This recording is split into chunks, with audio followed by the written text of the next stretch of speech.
O Boeing 707, utilizado no voo 801 da Transbrasil, possuía o prefixo Papa Tango Tango Charlie Sierra e havia sido adquirido pela Companhia Brasileira em 1987 para fins de transporte de carga. Naquela terça-feira, o jato foi designado a realizar o voo 801 e, por se tratar de um voo destinado ao transporte de carga, a tripulação era bastante reduzida. No comando do jato estava Ronaldo Carvalho Oliveira, de 39 anos, formado pelo Aeroclube de Volta Redonda desde 1967. Em seu currículo, o mesmo tinha uma experiência de mais de 2.200 horas de voo e apenas 21 horas em 707. Ao seu lado estava o experiente comandante Dorival Scanavac, que estava atuando como copiloto e instrutor. Dorival também tinha 39 anos e mais de 10.000 horas de voo ao longo dos seus 20 anos de profissão. Os dois ainda eram auxiliados pelo engenheiro de voo Giseldo Constantino, que completava a tripulação. Naquele dia, a aeronave saiu do Aeroporto Internacional de Manaus e tinha como destino o Aeroporto Internacional de Guarulhos, São Paulo, levando apenas cargas.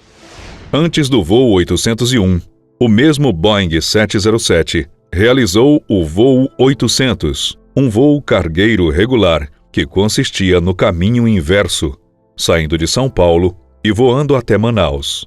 Depois de pousar em Manaus e descarregar, a aeronave recebeu 26 toneladas de equipamentos eletrônicos que deveriam ser levados até São Paulo no voo 801 da Transbrasil. A decolagem em Manaus ocorreu normalmente e o voo transcorreu sem nenhuma intercorrência até as proximidades do aeroporto de Guarulhos.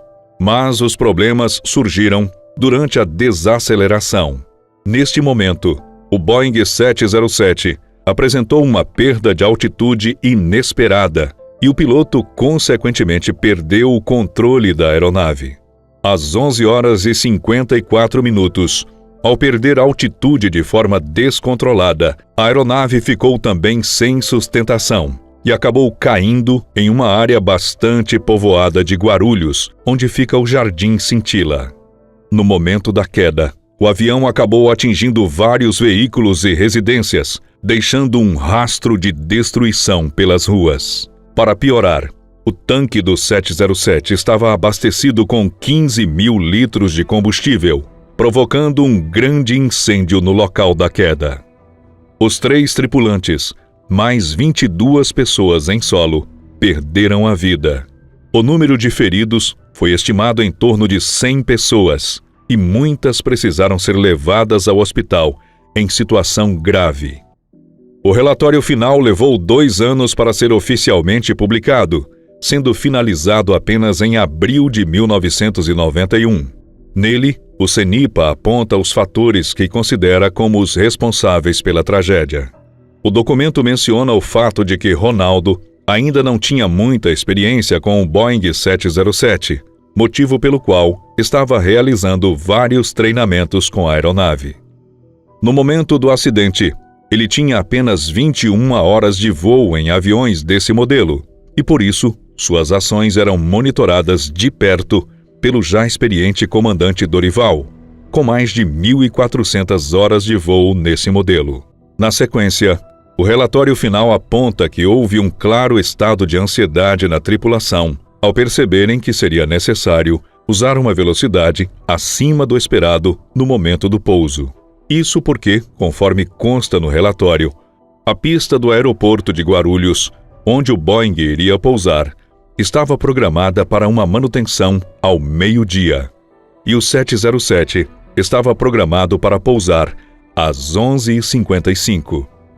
Somado à ansiedade da tripulação, está o fato de que o comandante e instrutor do voo não seguiu as orientações e acionou os flaps ao mesmo tempo que o speed brake, sem que tenha informado isso ao piloto. Todos esses fatores juntos acabaram causando a perda de controle da aeronave. Afinal de contas, como o próprio CENIPA ressaltou na época, as improvisações estão relacionadas a um grande número de acidentes aéreos.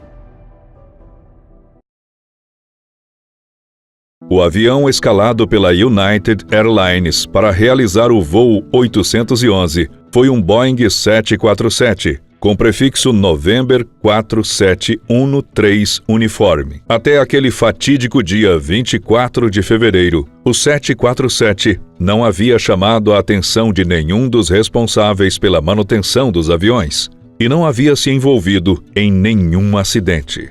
Por isso, ninguém poderia imaginar o que estava por vir. Experiência era algo que não faltava entre os pilotos do voo 811, que tinham David Cronin, de 59 anos de idade, como comandante. Ao longo da sua carreira, já tinha naquele momento nada menos que 28.000 horas de voo, sendo mais ou menos 1.600 delas apenas em modelos idênticos ao que ele comandou naquele dia. David era auxiliado pelo primeiro oficial Gregory Slader, de 48 anos de idade, e o engenheiro Randall Thomas, de 46 anos.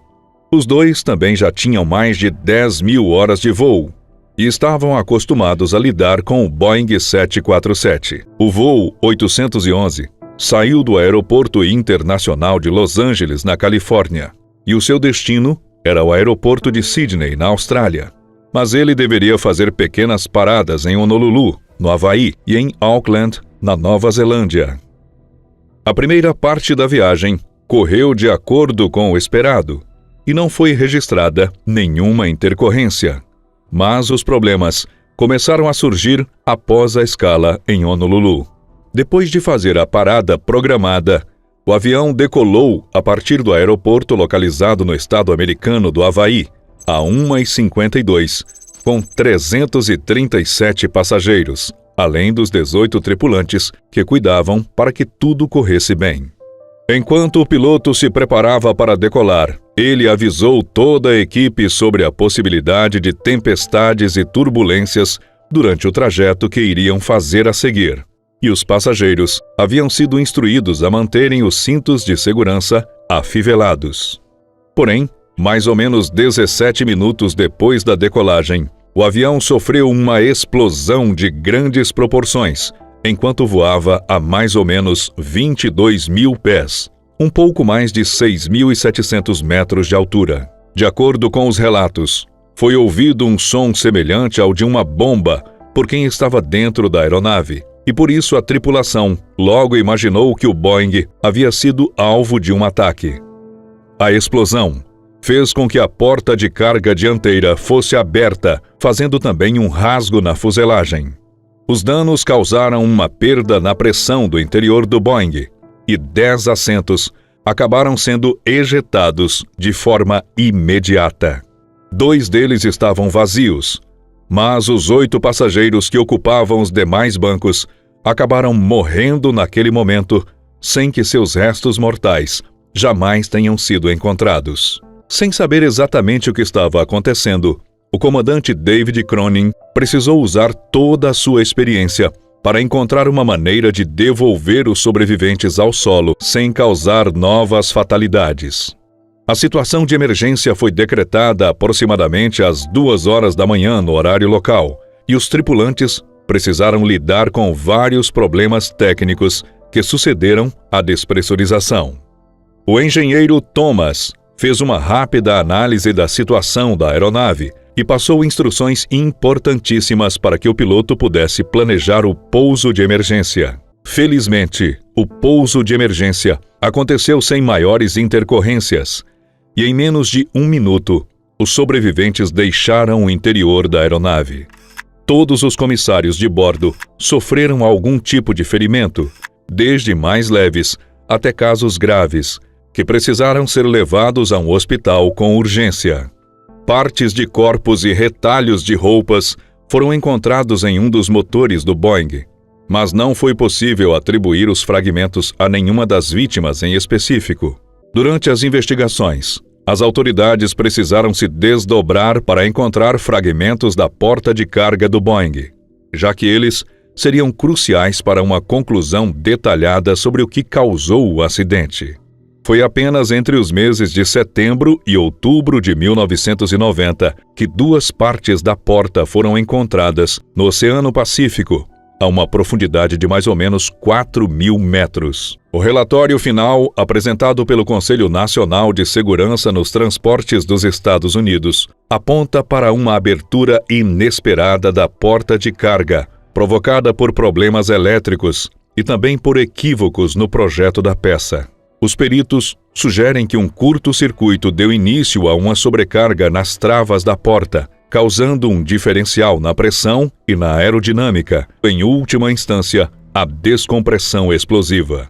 Como não poderia ser diferente, a tripulação do voo 811 da United Airlines foi merecidamente premiada pelos seus atos de heroísmo durante os momentos de terror vividos naquela noite.